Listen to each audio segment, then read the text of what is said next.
On the face of it, the companies don't seem to have an incentive to underpay homeowners. They don't pay claims with their own money.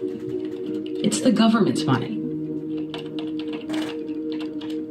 But as we continued to investigate, we heard stories from industry insiders about the pressures to keep payments down. One veteran of the flood business told me what he'd seen happen over the last decade. Hurricane Andrew, Katrina, Hugo, the Northridge quake, the World Trade Center disaster. Anything disaster related, that's all I've ever done is disaster relief work. Okay. Oh. David Charles took me inside a Sandy damaged home. Boy. Yeah, this is a mess. He now helps homeowners fight insurance companies. But for nearly 30 years, those companies hired him as an adjuster. It also feels like this house is leaning. It is. You can feel it as you walk. His job was to figure out how much the National Flood Program should pay homeowners. This is a classic dispute where they gave her just a little bit of money and the house needs to come down. He says the program changed after Katrina, amid mounting debt and concerns about overpayments on flood claims. There was so much money spent on Katrina, the insurance companies paid out so much that there was a noticeable sea change in the attitude of the insurance companies going forward. How do you know that?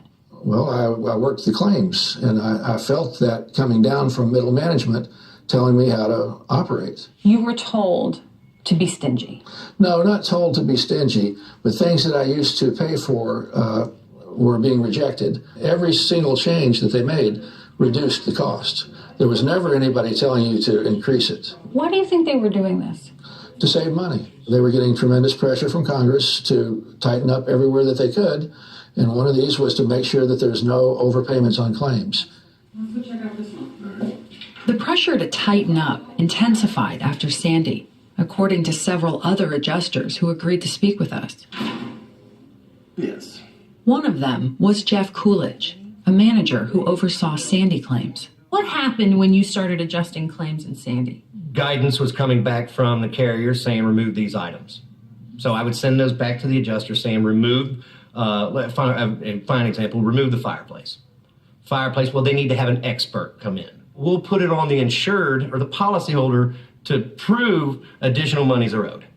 So it was a systematic way of lowballing these insurers to say 80% of these people will never come back and ask for more money.